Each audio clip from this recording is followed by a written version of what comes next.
Hello there, and welcome to this reading of Pride and Prejudice, with relaxing rain sounds in the background to help you get down to sleep. Please do like and subscribe for more free readings. This is the YouTube channel for Down to Sleep, the podcast of audiobooks and softly spoken stories to help you get a good night's rest. You can listen on YouTube, Spotify, and wherever you get podcasts, or join the Patreon for a few dollars and get access to over 450 episodes right now. That's the best place to hear this book first, as well as all of the other books that I can't share on YouTube. But for now, let's go ahead and tuck you in. Take a nice deep breath for me, and let's get down to sleep.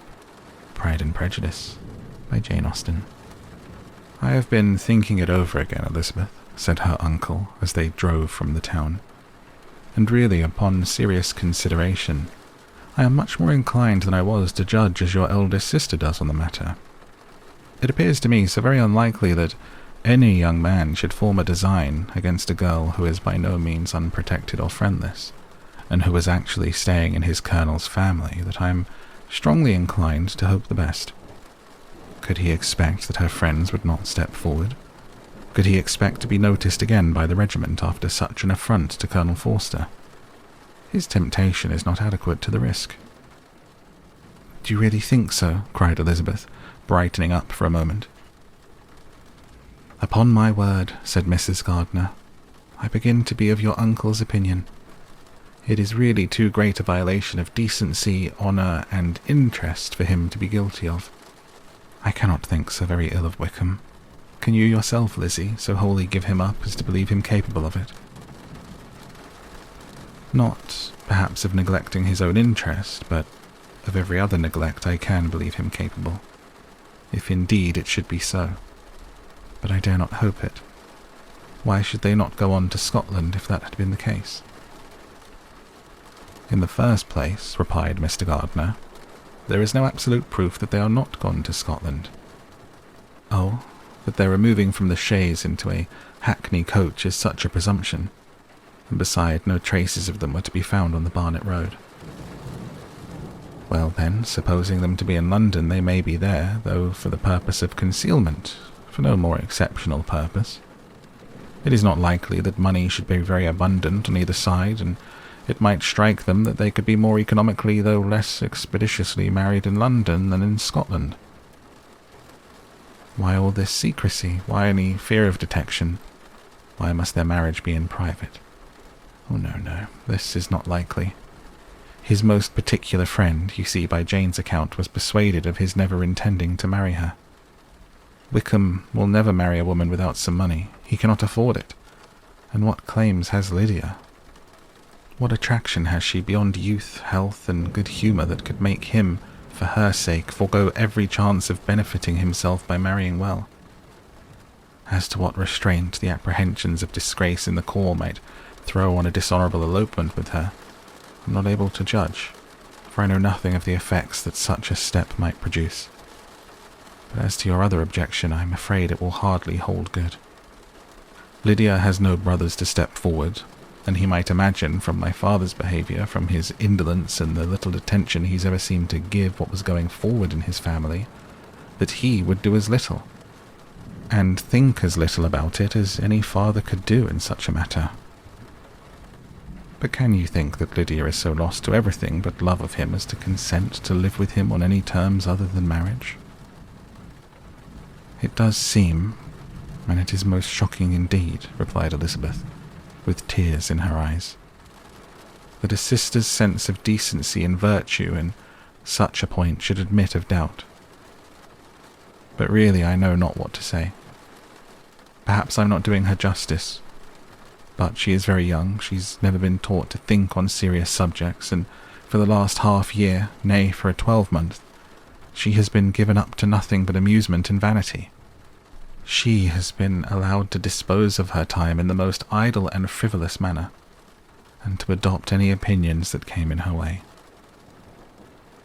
Since the Shire were first quartered in Meryton, nothing but love, flirtation, and officers have been in her head. She's been doing everything in her power by thinking and talking on the subject to give greater, what shall I call it, susceptibility to her feelings, which are naturally lively enough, and we all know that Wickham has every charm of person and address that can captivate a woman. But you see, that Jane, said her aunt, does not think so very ill of Wickham as to believe him capable of the attempt. Of whom does Jane ever think ill? And who is there, whatever might be their former conduct, that she would think capable of such an attempt till it were proved against them?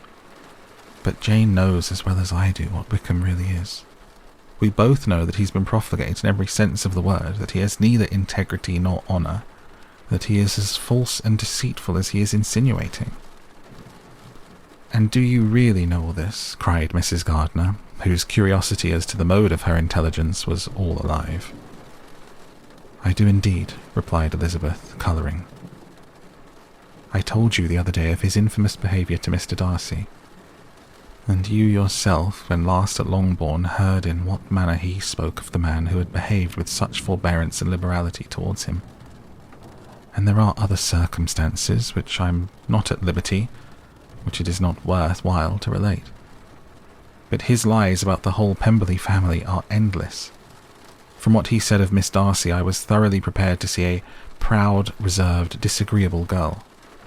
Yet he knew to the contrary himself. He must know that she was as amiable and unpretending as we have found her. But does Lydia know nothing of this? Can she be ignorant of what you and Jane seem so well to understand? Oh yes, and that is the worst of all.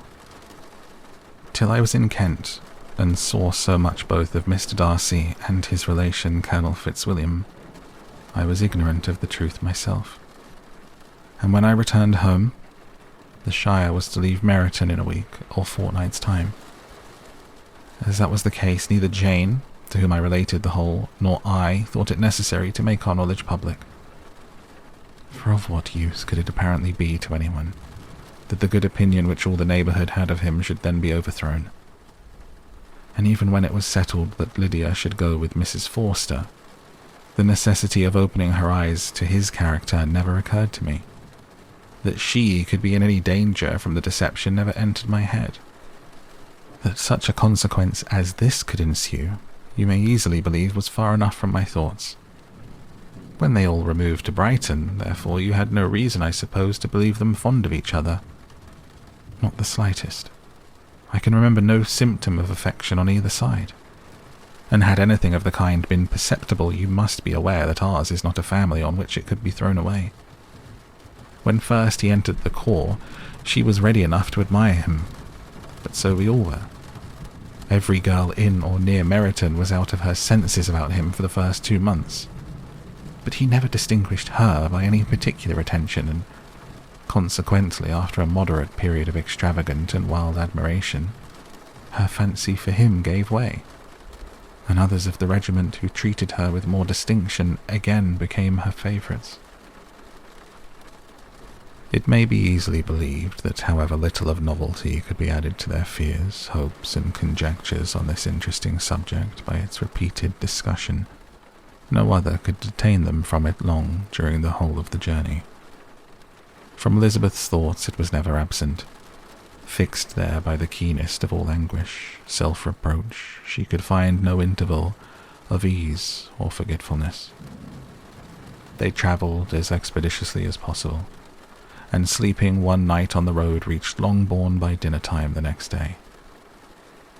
It was a comfort to Elizabeth to consider that Jane could not have been wearied by long expectations.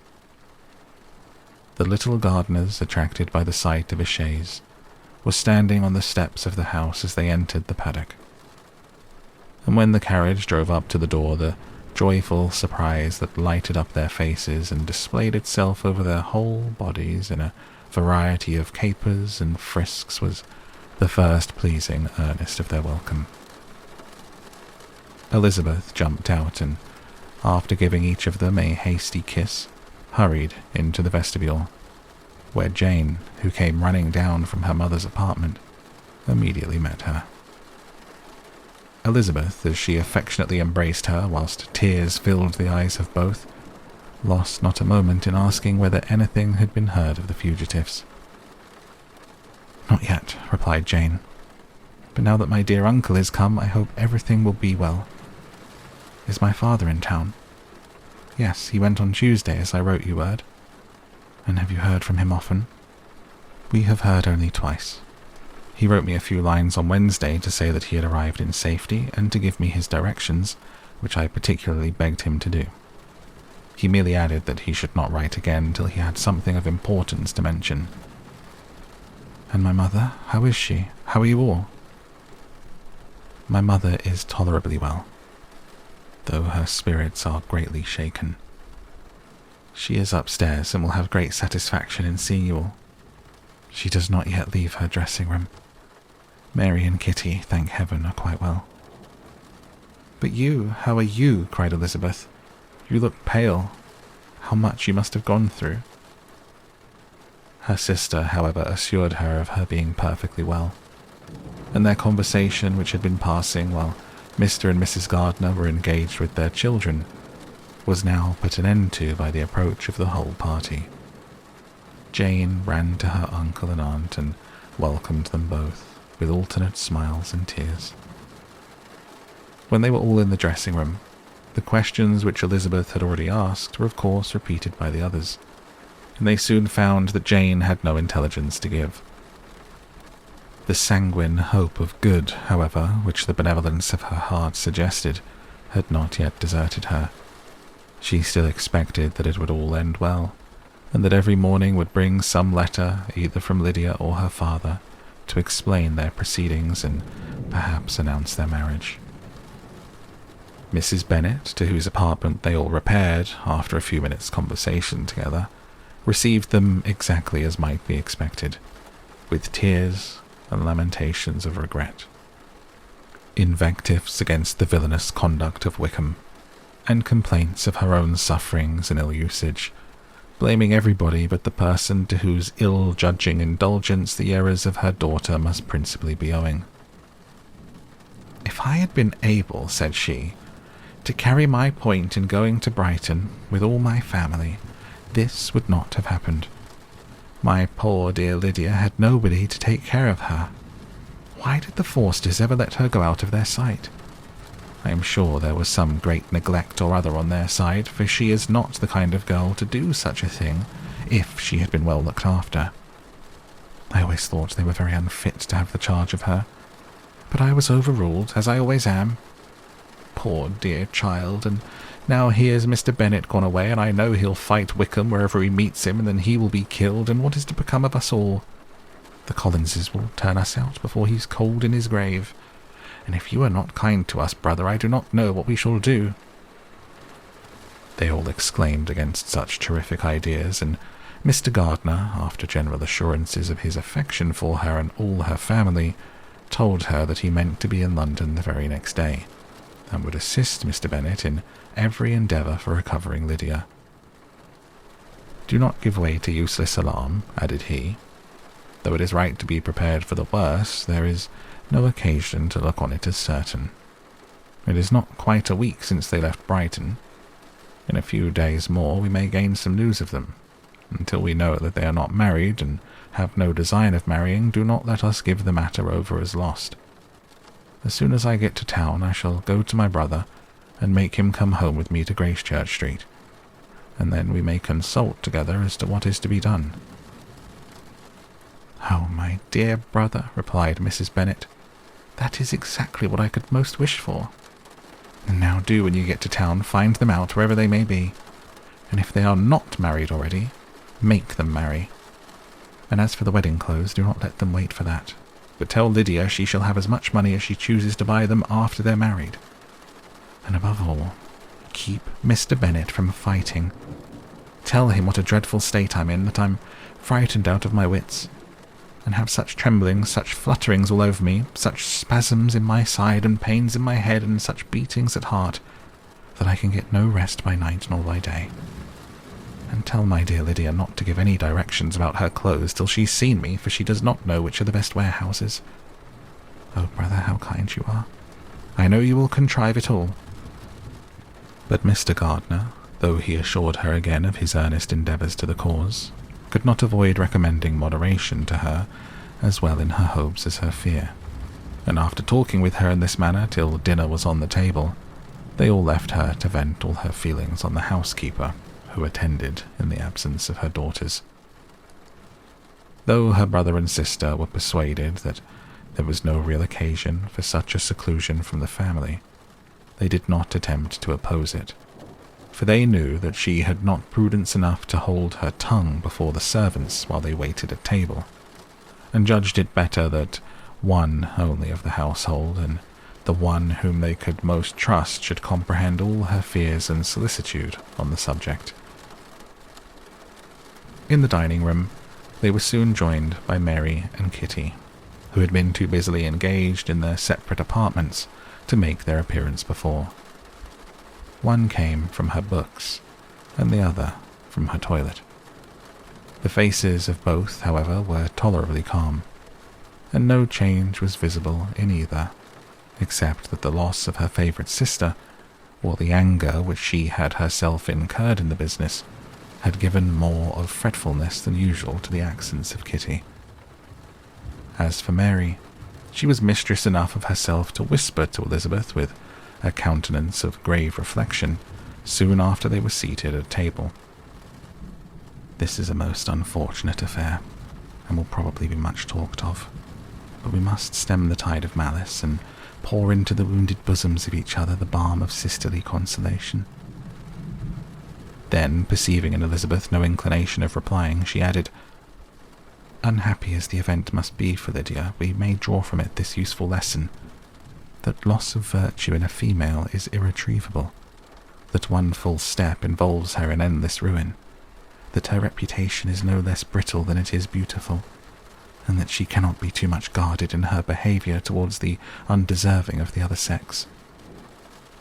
Elizabeth lifted up her eyes in amazement, but was much too oppressed to make any reply. Mary, however, continued to console herself with such kind of moral extractions from the evil before them. In the afternoon, the two elder Miss Bennets were able to be for half an hour by themselves, and Elizabeth instantly availed herself of the opportunity of making any inquiries which Jane was equally eager to satisfy. After joining in general lamentations over the dreadful sequel of this event, which Elizabeth considered as all but certain, and Miss Bennet could not assert to be wholly impossible, the former continued the subject by saying, "But tell me all, and everything about it which I've not already heard. Give me further particulars. What did Colonel Forster say? Had they no apprehension of anything before the elopement took place? They must have seen them together forever." Colonel Forster did own that he had often suspected some partiality, especially on Lydia's side, but nothing to give him any alarm. I'm so grieved for him. His behaviour was attentive and kind to the utmost. He was coming to us in order to assure us of his concern, before he had any idea of their not being gone to Scotland. When that apprehension first got abroad, it hastened his journey. And was Denny convinced that Wickham would not marry? Did he know of their intending to go off? Had Colonel Forster seen Denny himself? Yes, but when questioned by him, Denny denied knowing anything of their plans, and would not give his real opinion about it. He did not repeat his persuasion of their not marrying, and from that I'm inclined to hope he might have been misunderstood before. Until Colonel Forster came himself, not one of you entertained a doubt, I suppose, of their being really married. How was it possible that such an idea could enter our brains? I felt a little uneasy, a little fearful of my sister's happiness with him in marriage, because I knew that his conduct had not been always quite right. My father and mother knew nothing of that. They only felt how imprudent a match it must be. Kitty then owned, with a very natural triumph on knowing more than the rest of us, that in Lydia's last letter she had prepared her for such a step. She had known, it seems, of their being in love with each other many weeks. But not before they went to Brighton. No, I believe not. And did Colonel Forster appear to think well of Wickham himself? Does he know his real character? I must confess that he did not speak so well of Wickham, as he formerly did. He believed him to be imprudent and extravagant, and since this sad affair has taken place, it is said that he left Meryton greatly in debt. but I hope this may be false." "Oh, Jane, had we been less secret, had we told what we knew of him, this could not have happened." "Perhaps it would have been better," replied her sister. "But to expose the former faults of any person without knowing what their present feelings were seemed unjustifiable. We acted with the best intentions." "Could Colonel Forster repeat the particulars of Lydia's note to his wife?" "He brought it with him for us to see." Jane then took it from her pocketbook and gave it to Elizabeth. These were the contents. "My dear Harriet, you will laugh when you know where I am gone, and I cannot help laughing myself at your surprise tomorrow morning as soon as I am missed. I am going to Gretna Green, and if you cannot guess with who, I shall think you a simpleton, for there is but one man in the world I love, and he is an angel. I should never be happy without him, so think it no harm to be off. You need not send them word at Longbourn of my going, if you do not like it, for it will make the surprise the greater when I write to them and sign my name Lydia Wickham. What a good joke it will be. I can hardly write for laughing. Pray make my excuses to Pratt for not keeping my engagement and dancing with him tonight. Tell him I hope he will excuse me when he knows all, and tell him I will dance with him at the next ball we meet with great pleasure. I shall send for my clothes when I get to Longbourn, but I wish you would tell Sally to mend a great slit in my worked muslin gown before they're packed up. Goodbye. Give my love to Colonel Forster. I hope you will drink to our good journey. Your affectionate friend, Lydia Bennet." "Oh, thoughtless, thoughtless Lydia," cried Elizabeth when she had finished it. "What a letter is this, to be written at such a moment! But at least it shows that she was serious on the subject of their journey. Whatever he might afterwards persuade her to, it was not on her side a scheme of infamy. My poor father, how he must have felt it. I never saw anyone so shocked. He could not speak a word for full 10 minutes. My mother was taken ill immediately, and the whole house in such confusion." "Oh, Jane," cried Elizabeth. "Was there a servant belonging to it who did not know the whole story before the end of the day?" "I do not know. I hope there was, but to be guarded at such a time is very difficult. My mother was in hysterics, and though I endeavoured to give her every assistance in my power, I am afraid I did not do as much as I might have done. But the horror of what might possibly happen almost took me from my faculties." "Your attendance upon her has been too much for you. You do not look well. Oh, that I had been with you. You have had every care and anxiety upon yourself alone." "Mary and Kitty have been very kind, and would have shared in every fatigue, I'm sure, but I did not think it right for either of them. Kitty is slight and delicate, and Mary studies so much. Her hours of repose should not be broken in on. My Aunt Phillips came to Longbourn on Tuesday after my father went away, and was so good as to stay till Thursday with me. She was of great use and comfort to us all. And Lady Lucas has been very kind. She walked here on Wednesday morning to condole with us, and offered her services or any of her daughters if they should be of use to us." "She had better have stayed at home," cried Elizabeth. "Perhaps she meant well, but under such a misfortune as this one cannot see too little of one's neighbours. Assistance is impossible, condolence insufferable. Let them triumph over us at a distance and be satisfied." She then proceeded to inquire into the measures which her father had intended to pursue while in town for the recovery of his daughter. "He meant, I believe," replied Jane, "to go to Epsom, the place where they last changed horses, see the postilions and try if anything can be made out from them. His principal object must be to discover the number of hackney coach which took them from Clapham.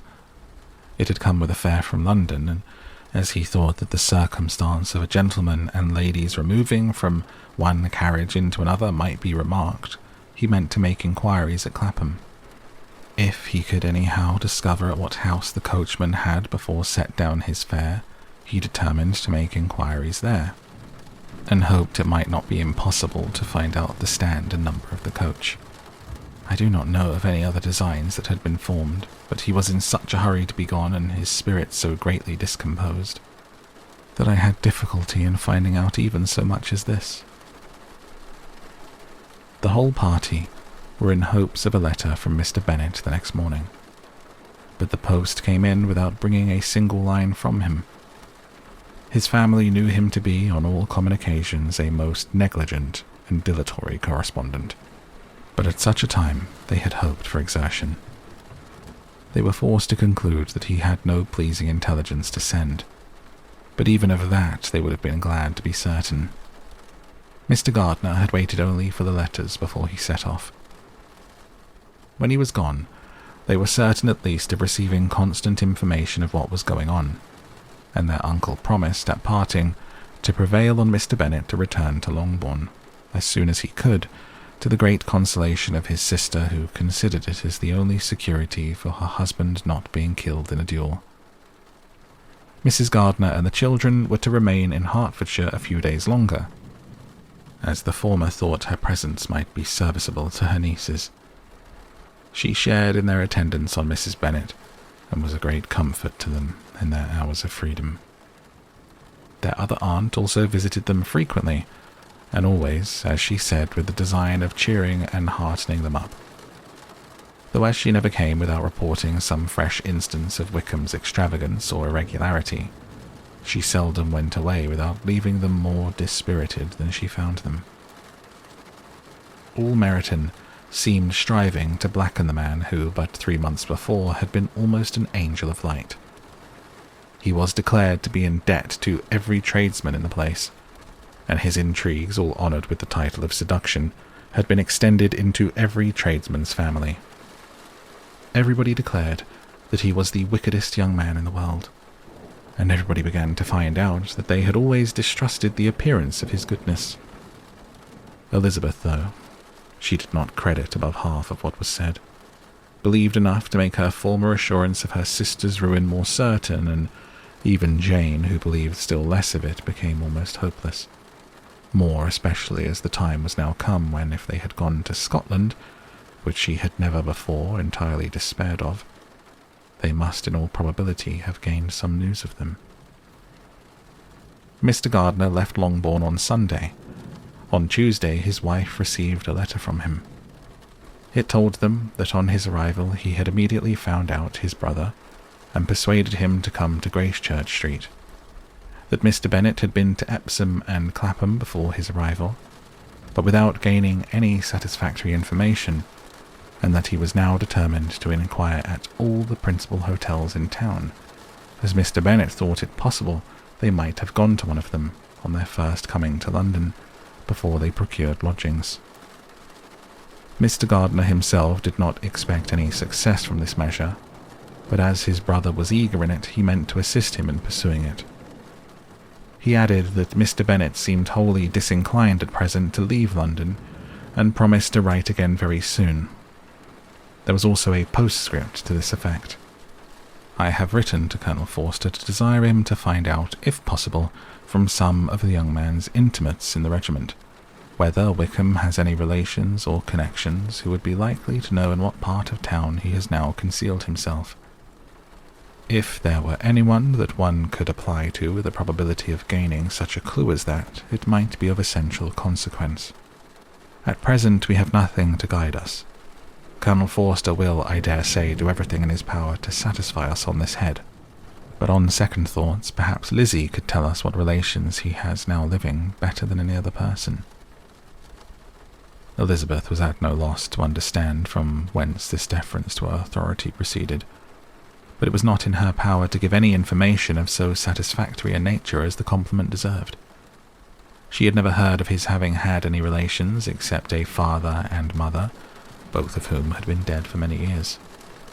It was possible, however, that some of his companions in the shire might be able to give him more information, and though she was not very sanguine in expecting it, the application was a something to look forward to.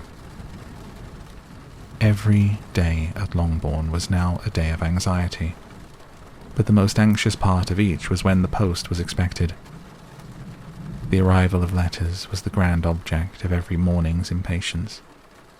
Through letters, whatever of good or bad was to be told would be communicated, and every succeeding day was expected to bring some news of importance.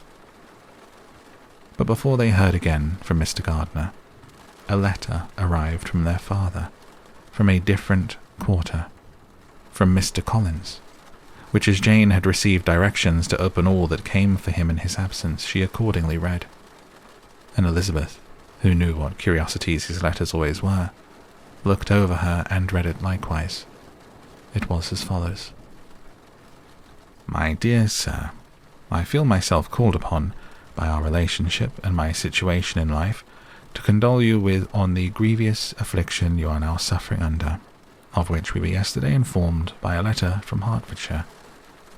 Be assured, my dear sir, that Mrs. Collins and myself sincerely sympathize with you and all your respectable family in your present distress, which must be of the bitterest kind, because proceeding from a cause which no time can remove. No argument shall be waiting on my part that can alleviate so severe a misfortune, or that may comfort you under a circumstance that must be all others the most afflicting to a parent's mind. The death of your daughter would have been a blessing in comparison of this, and it is the more to be lamented because there is a reason to suppose, as my dear Charlotte informs me, that this licentiousness of behaviour in your daughter has proceeded from a faulty degree of indulgence, though at the same time, for the consolation of yourself and Mrs. Bennet, I am inclined to think that her own disposition must be naturally bad, or she could not be guilty of such an enormity at so early an age. Howsoever that may be, you are grievously to be pitied, in which opinion I am not only joined by Mrs. Collins, but likewise by Lady Catherine and her daughter, to whom I have related the affair.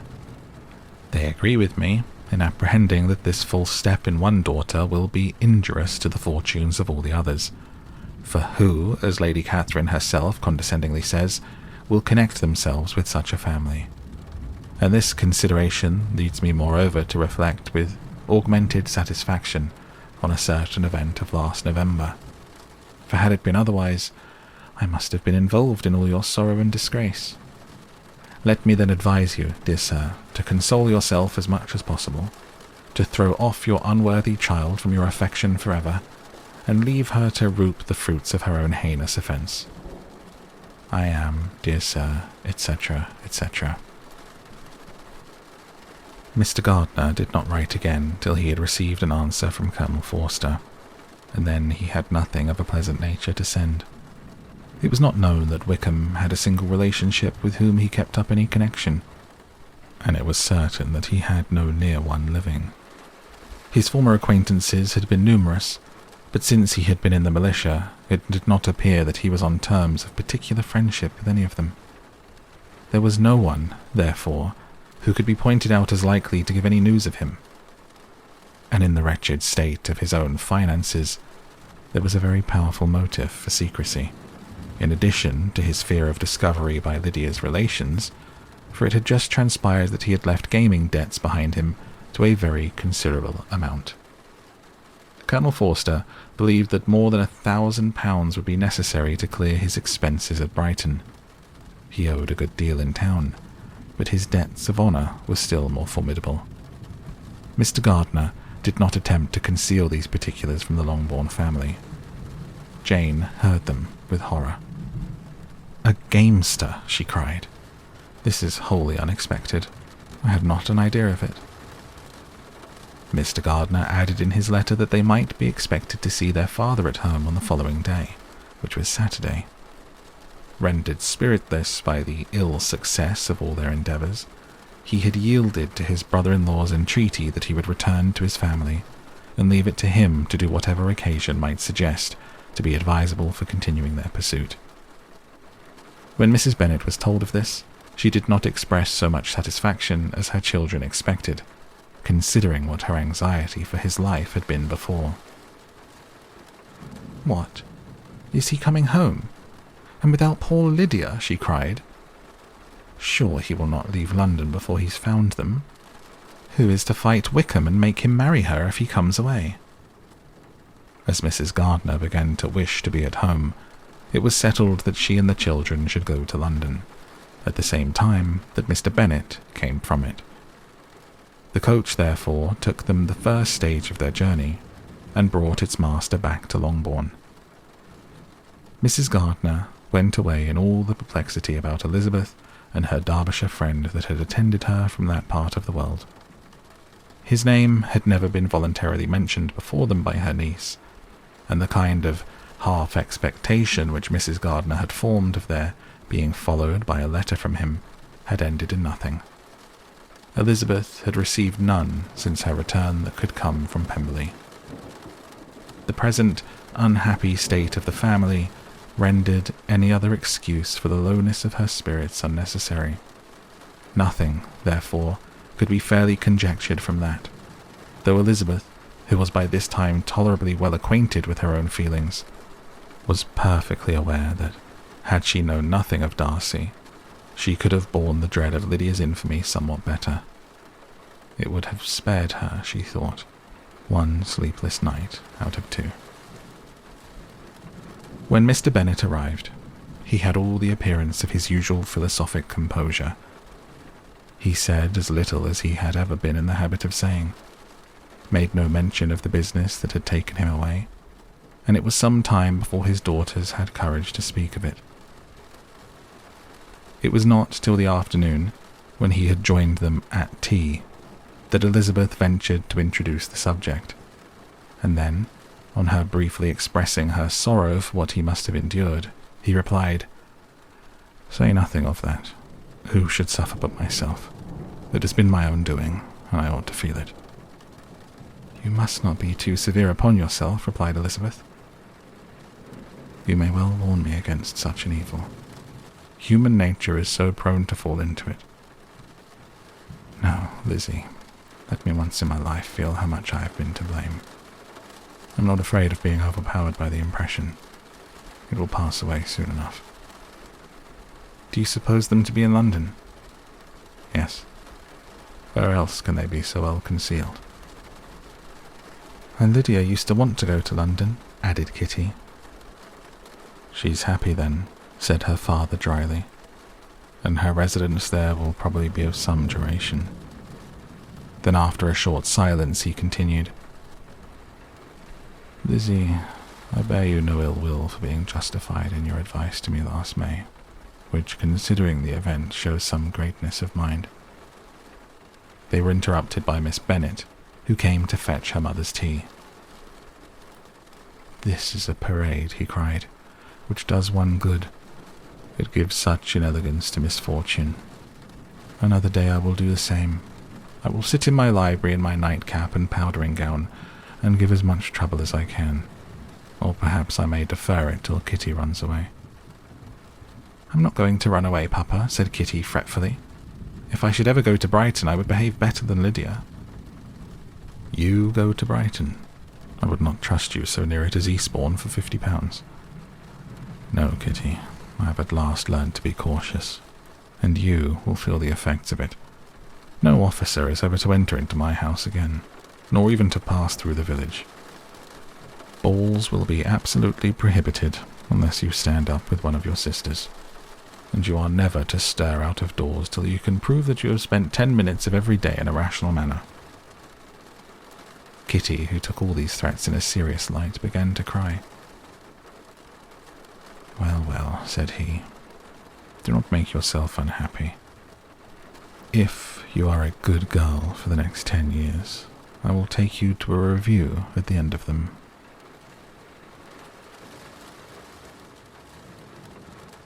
Two days after Mr. Bennet's return, as Jane and Elizabeth were walking together in the shrubbery behind the house, they saw the housekeeper coming towards them, and, concluding that she came to call them to their mother, went forward to meet her.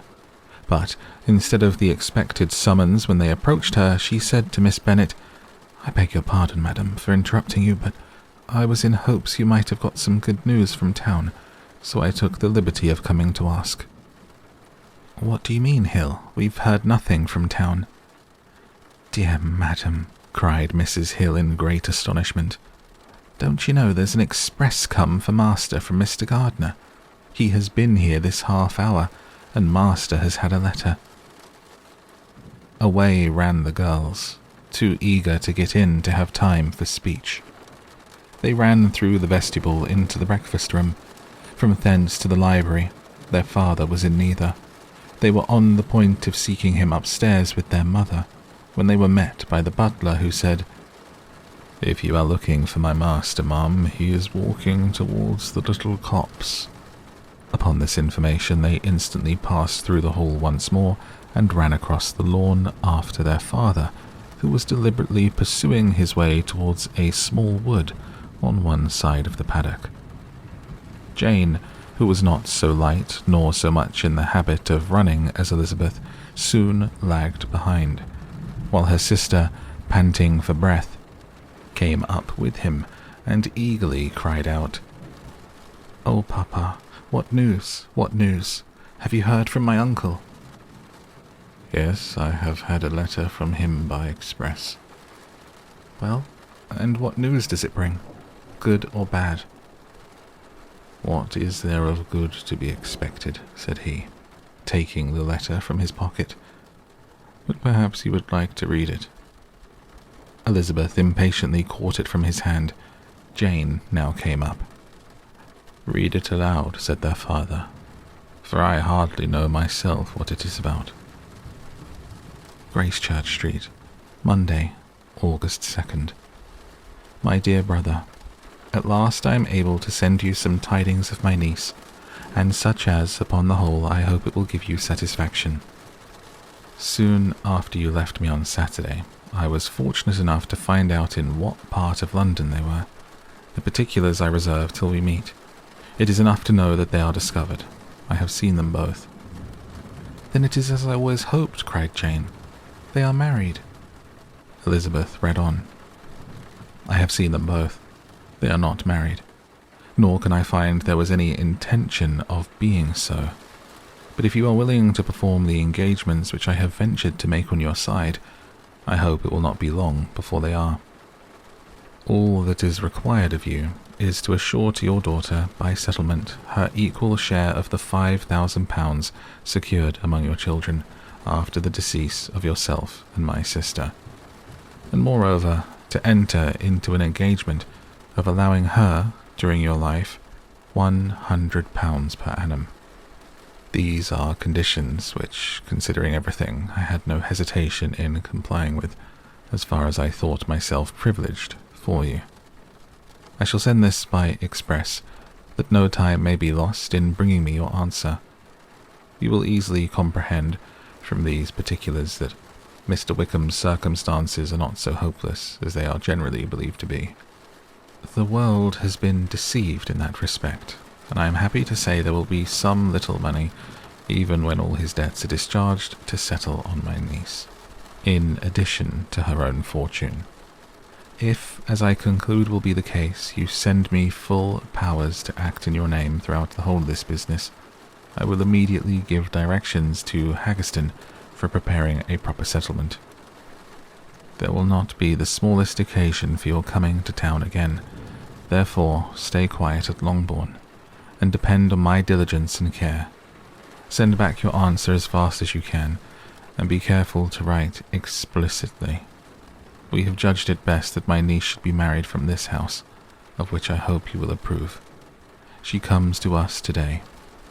I shall write again as soon as anything more is determined on. Yours, etc. "Is it possible?" cried Elizabeth, when she had finished. "Can it be possible that he will marry her?" "Wickham is not so undeserving, then, as we thought him," said her sister. "My dear father, I congratulate you." "And have you answered the letter?" cried Elizabeth. "No, but it must be done soon."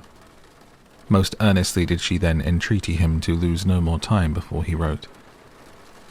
"Oh, my dear father," she cried, "come back and write immediately. Consider how important every moment is in such a case." "Let me write for you," said Jane, "if you dislike the trouble yourself." "I dislike it very much," he replied, "but it must be done." And so saying, he turned back with them and walked towards the house. "And may I ask," said Elizabeth, "but the terms, I suppose, must be complied with." "Complied with? I'm only ashamed of his asking so little." "And they must marry, yet he is such a man." Yes, they must marry. There is nothing else to be done. But there are two things that I want very much to know.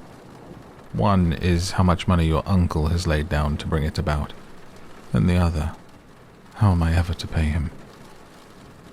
"Money? My uncle?" cried Jane. "What do you mean, sir?" "I mean that no man in his senses would marry Lydia on so slight a temptation as 100 a year during my life, and 50 after I'm gone." "That is very true," said Elizabeth, "though it had not occurred to me before. His debts to be discharged and something still to remain. It must be my uncle's doing. Generous, good man. I'm afraid he's distressed himself. A small sum could not do all this." "No," said her father. "Wickham's a fool if he takes her with a farthing less than £10,000. I should be sorry to think so ill of him in the very beginning of our relationship." £10,000? Heaven forbid! How is such a sum to be repaid?" Mr. Bennet made no answer, and each of them, deep in thought, continued silent till they reached the house. Their father then went on to the library to write, and the girls walked into the breakfast room. "And they are really to be married," cried Elizabeth, as soon as they were by themselves. "How strange this is! And for this we are to be thankful, that they should marry, small as is their chance of happiness, and wretched as is his character. We are forced to rejoice. Oh, Lydia." "I comfort myself with thinking," replied Jane, "that he certainly would not marry Lydia if he had not a real regard for her. Though our kind uncle has done something towards clearing him, I cannot believe that £10,000 or anything like it has been advanced. He has children of his own, and may have more. How could he spare half £10,000? "If he were ever able to learn what Wickham's debts have been," said Elizabeth, "and how much is settled on his side on our sister, we shall exactly know what Mr. Gardner has done for them, because Wickham has not sixpence of his own. The kindness of my uncle and aunt can never be requited. Their taking her home, and affording her their personal protection and countenance, is such a sacrifice to her advantage as years of gratitude cannot enough acknowledge. By this time she is actually with them. If such goodness does not make her miserable now, she will never deserve to be happy. What a meeting for her when she first sees my aunt." "We must endeavour to forget all that has passed on either side," said Jane. "I hope and trust they will yet be happy. His consenting to marry her is a proof, I will believe, that he has come to the right way of thinking. Their mutual affection will steady them, and I flatter myself they will settle so quietly, and live in so rational a manner as may in time make their past imprudence forgotten." "Their conduct has been such," said Elizabeth, "as neither you nor I nor anybody can ever forget. It is useless to talk of it." It now occurred to the girls that their mother was in all likelihood perfectly ignorant of what had happened. They went to the library, therefore, and asked their father whether he would not wish them to make it known to her. He was writing, and without raising his head, coolly replied, "Just as you please." "May we take Uncle's letter to read to her?" "Take whatever you like and get away."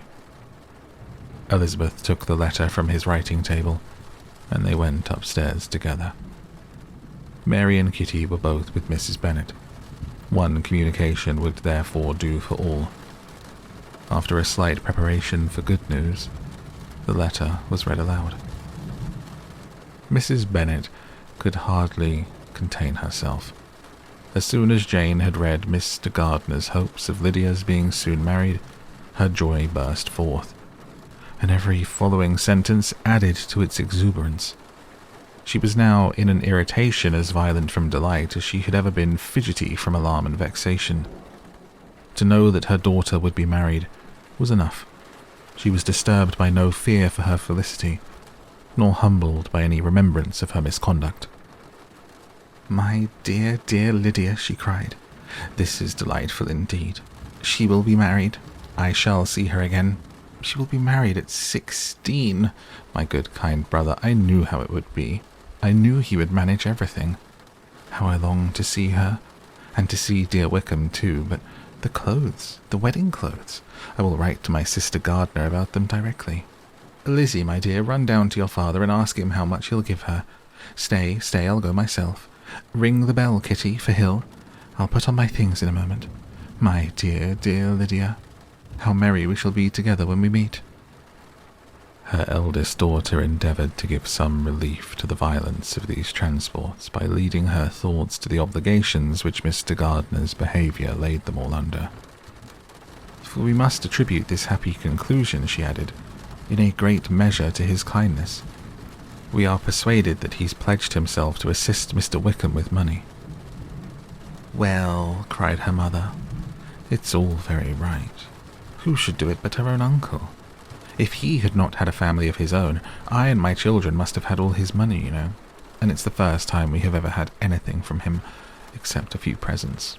Well, I am so happy. In a short time I shall have a daughter married. Mrs. Wickham, how well it sounds. And she was only 16 last June.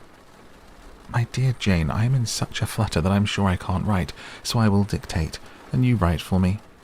We will settle with your father about the money afterwards, but the things should be ordered immediately."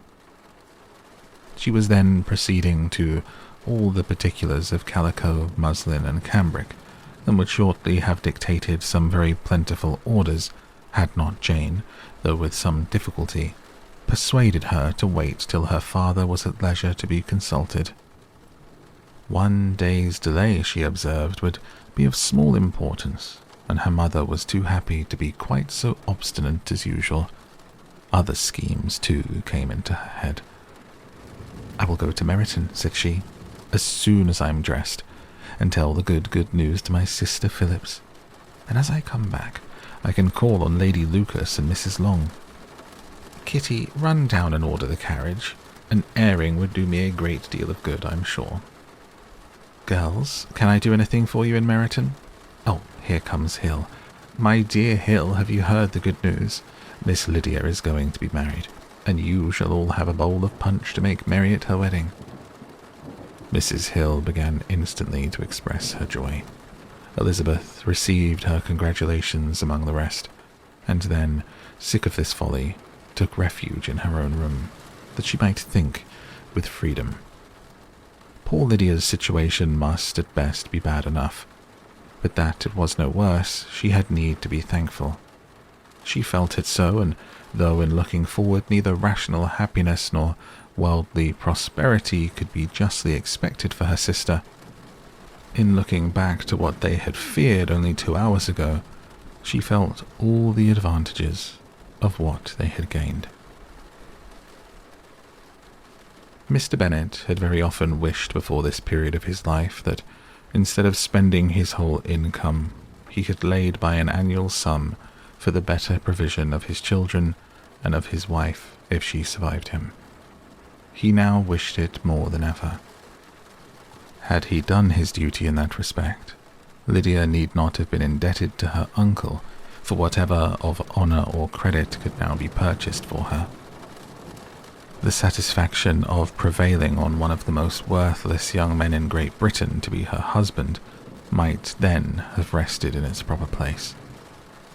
He was seriously concerned that a cause of so little advantage to anyone should be forwarded at the sole expense of his brother-in-law, and he was determined, if possible, to find out the extent of his assistance and to discharge the obligation as soon as he could. When first Mr. Bennet had married, economy was held to be perfectly useless, for, of course, they were to have a son. The son was to join in cutting off the entail as soon as he should be of age, and the widow and younger children would by that means be provided for. 5 daughters successively entered the world, but yet the son was to come, and Mrs. Bennet for many years after Lydia's birth had been certain that he would. This event had at last been despaired of, but it was then too late to be saving. Mrs. Bennet had no turn for economy, and her husband's love of independence had alone prevented their exceeding their income. £5,000 was settled by marriage articles on Mrs. Bennet and the children, but in what proportions it should be divided amongst the latter depended on the will of the parents. This was one point with regard to Lydia at least, which was now to be settled. And Mr. Bennet could have no hesitation in acceding to the proposal before him. In terms of grateful acknowledgment for the kindness of his brother, though expressed most concisely, he then delivered on paper his perfect approbation of all that was done, and his willingness to fulfill the engagements that had been made for him. He had never before supposed that, could Wickham be prevailed on to marry his daughter, it would be done with so little inconvenience to himself as by the present arrangement. He would scarcely be £10 a year the loser by the 100 that was to be paid them, for what with her board and pocket allowance, and the continual presents in money which passed to her through her mother's hands, Lydia's expenses had been very little within that sum. That it would be done with such trifling exertion on his side too was another very welcome surprise, for his wish at present was to have as little trouble in the business as possible. When the first transports of rage which had produced his activity in seeking her were over, he naturally returned to all his former indolence. His letter was soon dispatched, for though dilatory in undertaking business, he was quick in its execution. He begged to know further particulars of what he was indebted to his brother, but was too angry with Lydia to send any message to her. The good news spread quickly through the house, and with proportionate speed through the neighbourhood. It was borne in the latter with decent philosophy. To be sure, it would have been more for the advantage of conversation had Miss Lydia Bennet come upon the town, or as the happiest alternative, been secluded from the world in some distant farmhouse. But there was much to be talked of in marrying her, and the good-natured wishes for her well-doing which had proceeded before from all the spiteful old ladies in Meryton lost but a little of their spirit in this change of circumstances, because with such an husband her misery was considered certain. It was a fortnight since Mrs. Bennet had been downstairs, but on this happy day she again took her seat at the head of her table, and in spirits oppressively high. No sentiment of shame gave a damp to her triumph. The marriage of a daughter, which had been the first object of her wishes since Jane was 16, was now on the point of accomplishment, and her thoughts and her words ran wholly on those attendants of elegant nuptials, fine muslins, new carriages, and servants. She was busily searching through the neighbourhood for a proper situation for her daughter, and without knowing or considering what their income might be, rejected many as deficient in size and importance. Hay Park might do, said she, if the Gouldings could quit it, or the great house at Stoke if the drawing-room were larger. But Ashworth's too far off. I could not bear to have her 10 miles from me, and as for Polvis Lodge, the attics are dreadful. Her husband allowed her to talk on without interruption while the servants remained, but when they had withdrawn, he said to her, "Mrs. Bennet, before you take any or all of these houses for your son and daughter, let us come into a right understanding. Into one house in this neighbourhood they shall never have admittance. I will not encourage the impudence of either by receiving them at Longbourn." A long dispute followed this declaration, but Mr. Bennet was firm. It soon led to another, and Mrs. Bennet found with amazement and horror that her husband would not advance a guinea to buy clothes for his daughter. He protested that she should receive from him no mark of affection whatever on the occasion. Mrs. Bennet could hardly comprehend it, that his anger could be carried to such a point of inconceivable resentment as to refuse his daughter a privilege without which her marriage would scarcely seem valid. It exceeded all she could believe possible. She was more alive to the disgrace which her want of new clothes must reflect on her daughter's nuptials than to any sense of shame at her eloping and living with Wickham a fortnight before they took place. Elizabeth was now most heartily sorry that she had, from the distress of the moment, been led to make Mr. Darcy acquainted with their fears for her sister. For since her marriage would so shortly give the proper termination to the elopement, they might hope to conceal its unfavourable beginning from all those who were not immediately on the spot. She had no fear of its spreading farther through his means. There were few people on whose secrecy she would have more confidently depended. But, at the same time, there was no one whose knowledge of a sister's frailty would have mortified her so much. Not, however, from any fear of disadvantage from it individually to herself, or, at any rate, there seemed a gulf impassable between them. Had Lydia's marriage been concluded on the most honourable terms, it was not to be supposed that Mr. Darcy would connect himself with a family where, to every other objection, would now be added an alliance and relationship of the nearest kind with a man whom he so justly scorned. From such a connection, she could not wonder that he would shrink. The wish of procuring her regard, which she had assured herself of his feeling in Derbyshire, could not, in rational expectation, survive a blow such as this. She was humbled. She was grieved. She repented, though she hardly knew of what. She became jealous of his esteem, when she could no longer hope to be benefited by it.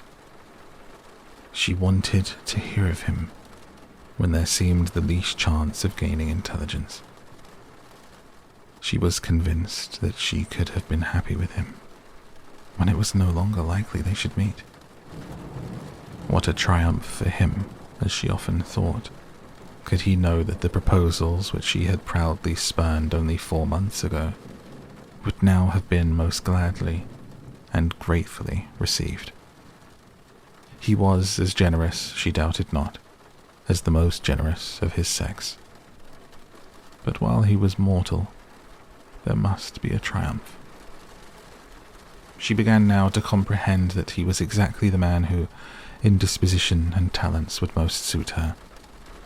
His understanding and temper, though unlike her own, would have answered all her wishes. It was a union that must have been to the advantage of both. By her ease and liveliness, his mind might have been softened, his manners improved, and from his judgment, information, and knowledge of the world, she must have received benefit of greater importance. But no such happy marriage could now teach the admiring multitude what connubial felicity really was. A union of a different tendency, and precluding the possibility of the other, was soon to be formed in their family. How Wickham and Lydia were to be supported in tolerable independence she could not imagine, but how little of permanent happiness could belong to a couple who were only brought together because their passions were stronger than their virtue, she could easily conjecture.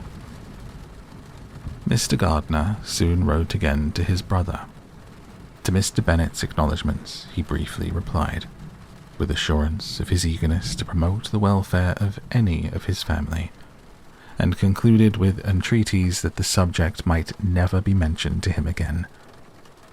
The principal purport of his letter was to inform them that Mr. Wickham had resolved on quitting the militia. It was greatly my wish that he should do so, he added, as soon as his marriage was fixed on, and I think he will agree with me in considering the removal from that corps as highly advisable, both on his account and my niece's. It is Mr. Wickham's intention to go into the regulars, and among his former friends.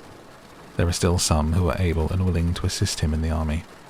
He has the promise of an ensigncy in General's regiment, now quartered in the north. It is an advantage to have it so far from this part of the kingdom. He promises fairly, and I hope among different people, where they may each have a character to preserve, they will both be more prudent. I have written to Colonel Forster to inform him of our present arrangements, and to request that he will satisfy the various creditors of Mr. Wickham in and near Brighton with assurances of speedy payment, for which I have pledged myself. And will you give yourself the trouble of carrying similar assurances to his creditors in Meryton, of whom I shall subjoin a list according to his information? He has given in all his debts. I hope at least he has not deceived us. Haggerston has our directions, and all will be completed in a week. They will then join his regiment, unless they are first invited to Longbourn, and I understand from Mrs. Gardner that my niece is very desirous of seeing you all before she leaves the south. She is well, and begs to be dutifully remembered to you and your mother. Yours, etc., E. Gardner. Mr. Bennet and his daughters saw all the advantages of Wickham's removal from the Shire as clearly as Mr. Gardner could do, but Mrs. Bennet was not so well pleased with it. Lydia's being settled in the north, just when she had expected most pleasure and pride in her company, for she had by no means given up her plan of their residing in Hertfordshire, was a severe disappointment. And besides, it was such a pity that Lydia should be taken from a regiment where she was acquainted with everybody, and had so many favourites. "She is so fond of Mrs. Forster," said she. "It will be quite shocking to send her away. And there are several of the young men, too, that she likes very much. The officers may not be so pleasant in General's regiment." His daughter's request, for such it might be considered, of being admitted into her family again before she set off for the north, received at first an absolute negative. But Jane and Elizabeth, who agreed in wishing, for the sake of their sister's feelings and consequence, that she should be noticed on her marriage by her parents, urged him so earnestly yet so rationally and so mildly to receive her and her husband to Longbourn, that he was prevailed on to think as they thought, and act as they wished. And their mother had the satisfaction of knowing that she would be able to show her married daughter in the neighbourhood before she was banished to the north. When Mrs. Bennet wrote again to his brother, therefore, he sent his permission for them to come, and it was settled that as soon as the ceremony was over, they should proceed to Longbourn. Elizabeth was surprised, however, that Wickham should consent to such a scheme, and had she consulted only her own inclination, any meeting with him would have been the last object of her wishes. Their sister's wedding day arrived, and Jane and Elizabeth felt for her probably more than she felt for herself. The carriage was sent to meet them, and they were to return in it by dinner time. Their arrival was dreaded by the elder Miss Bennets, and Jane more especially, who gave Lydia the feelings which would have attended herself had she been the culprit, and was wretched in the thought of what her sister must endure. They came. The family were assembled in the breakfast-room to receive them. Smiles decked the face of Mrs. Bennet as the carriage drove up to the door. Her husband looked impenetrably grave, her daughters alarmed, anxious, uneasy. Lydia's voice was heard in the vestibule. The door was thrown open, and she ran into the room. Her mother stepped forwards, embraced her, and welcomed her with rapture, gave her hand with an affectionate smile to Wickham, who followed his lady, and wished them both joy with an alacrity which shewed no doubt of their happiness. Their reception from Mr. Bennet, to whom they then turned, was not quite so cordial. His countenance rather gained in austerity, and he scarcely opened his lips. The easy assurance of the young couple, indeed, was enough to provoke him. Elizabeth was disgusted, and even Miss Bennet was shocked. Lydia was Lydia still, untamed, unabashed, wild, noisy, and fearless. She turned from sister to sister, demanding their congratulations, and when at length they all sat down, looked eagerly round the room, took notice of some little alteration in it, and observed with a laugh that it was a great while since she had been there. Wickham was not at all more distressed than herself, but his manners were always so pleasing that had his character and his marriage been exactly what they ought, his smiles and easy address, while he claimed their relationship, would have delighted them all. Elizabeth had not before believed him quite equal to such assurance, but she sat down, resolving within herself to draw no limits in the future to the impudence of an impudent man. She blushed, and Jane blushed, but the cheeks of the two who caused their confusion suffered no variation of colour. There was no want of discourse. The bride and her mother could neither of them talk fast enough, and Wickham, who happened to sit near Elizabeth, began inquiring after his acquaintance in that neighbourhood, with good-humoured ease which she felt very unable to equal in her replies. They seemed each of them to have the happiest memories in the world. Nothing of the past was recollected with pain, and Lydia led voluntarily to subjects which her sisters would not have alluded to for the world. "Only think of it being 3 months," she cried.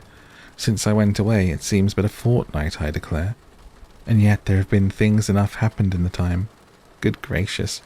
When I went away, I'm sure I had no more idea of being married till I came back again, though I thought it would be very good fun if I was." Her father lifted up his eyes. Jane was distressed. Elizabeth looked expressively at Lydia, but she, who never heard nor saw anything of which she chose to be insensible, gaily continued. "Oh, Mamma, do the people hereabouts know I'm married today? I was afraid they might not. And we overtook William Goulding in his curricle, so I was determined he should know it, and so I let down the side glass next to him and took off my glove and let my hand just rest upon the window frame so that he might see the ring, and then I bowed and smiled like anything." Elizabeth could bear it no longer. She got up and ran out of the room, and returned no more, till she heard them passing through the hall to the dining parlour. She then joined them soon enough to see Lydia, with anxious parade, walk up to her mother's right hand and hear her say to her eldest sister, "Ah, Jane, I take your place now, and you must go lower, 'cause I am a married woman." It was not to be supposed that time would give Lydia the embarrassment from which she had been so wholly free at first. Her ease and good spirits increased. She longed to see Mrs. Phillips, the Lucases, and all their other neighbours, and to hear herself called Mrs. Wickham by each of them. And in the meantime, she went after dinner to show her ring and boast of being married to Mrs. Hill and the 2 housemaids. "Well, Mamma," said she, when they were all returned to the breakfast-room, "and what do you think of my husband? Is not he a charming man? I'm sure my sisters must all envy me. I only hope they may have half my good luck. They must all go to Brighton. That's the place to get husbands. What a pity it is, Mamma, we did not all go." "Very true, and if I had my will we should. But my dear Lydia, I don't at all like your going such a way off. Must it be so?" "Oh, Lord, yes, there's nothing in that. I shall like it of all things. You and Papa and my sisters must come down and see us. We shall be at Newcastle all the winter, and I dare say there will be some balls, and I will take care to get good partners for them all." "I should like it beyond anything," said her mother. "And then, when you go away, you may leave 1 or 2 of my sisters behind you, and I dare say I shall get husbands for them before the winter is over." "I thank you for my share of the favour," said Elizabeth, "but I do not particularly like your way of getting husbands." Their visitors were not to remain above 10 days with them. Mr. Wickham had received his commission before he left London, and he was to join his regiment at the end of a fortnight. No one but Mrs. Bennet regretted that their stay would be so short, and she made the most of the time by visiting about with her daughter, and having very frequent parties at home. These parties were acceptable to all. To avoid a family circle was even more desirable to such as did think than such as did not. Wickham's affection for Lydia was just what Elizabeth had expected to find it, not equal to Lydia's for him. She had scarcely needed her present observation to be satisfied, from the reason of things that their elopement had been brought on by the strength of her love rather than by his, and she would have wondered why, without violently caring for her, he chose to elope with her at all, had she not felt certain that his flight was rendered necessary by distress of circumstances, and if that were the case, he was not the young man to resist an opportunity of having a companion. Lydia was exceedingly fond of him. He was her dear Wickham on every occasion. No one was to be put in competition with him. He did everything best in the world, and she was sure he would kill more birds on the 1st of September than anybody else in the country.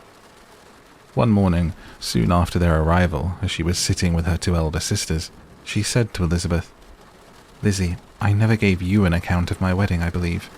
You were not by when I told Mama and the others all about it. Are you not curious to hear how it was managed?" "Not really," replied Elizabeth. "I think there cannot be too little said on the subject." "La, you are so strange, but I must tell you how it went off.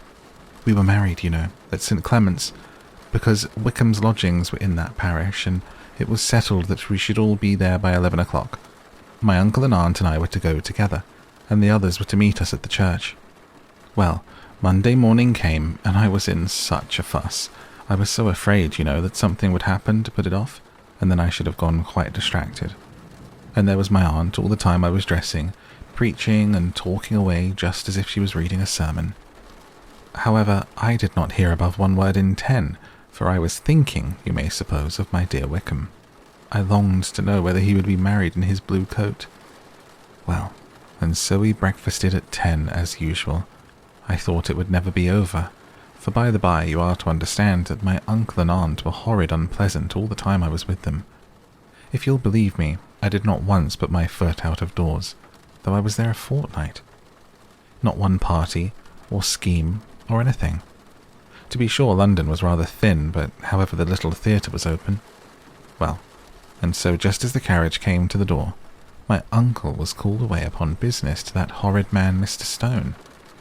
And then, you know, when once they get together, there's no end of it. Well, I was so frightened I did not know what to do, for my uncle was to give me away, and if we were beyond the hour we could not be married all day. But luckily he came back again in 10 minutes' time, and then we all set out. However, I recollected afterwards that if he had been prevented going, the wedding need not be put off, for Mr. Darcy might have done as well. "Mr. Darcy?" repeated Elizabeth in utter amazement. "Oh yes, he was to come there with Wickham, you know, but gracious me, I quite forgot. I ought not to have said a word about it. I promised them so faithfully. What will Wickham say? It was to be such a secret." "If it was to be a secret," said Jane, "say not another word on the subject.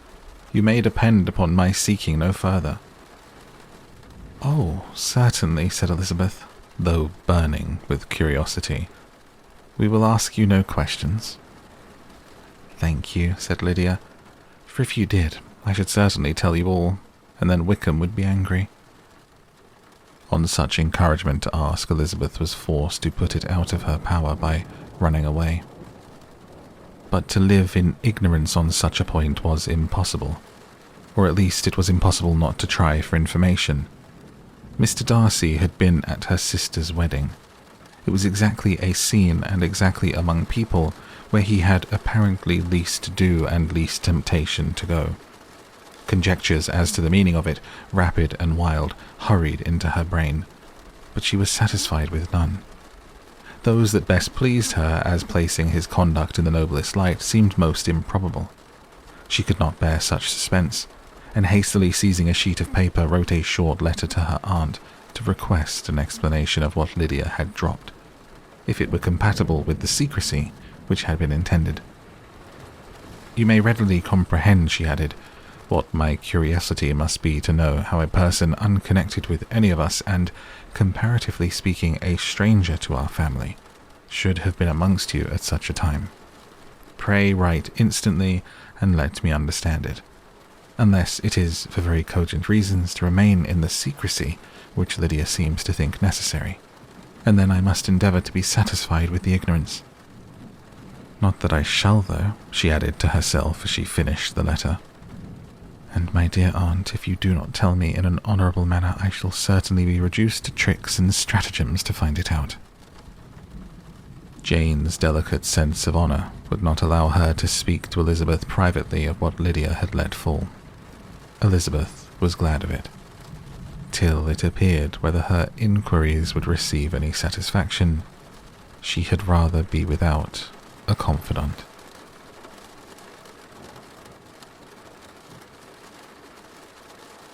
And that is where we close the book tonight on this episode of Down to Sleep, as that is the end of the chapter, covering 3 chapters in this episode, leaving us to start off with chapter 52 next time. Until then, thank you, Happy New Year, and good night.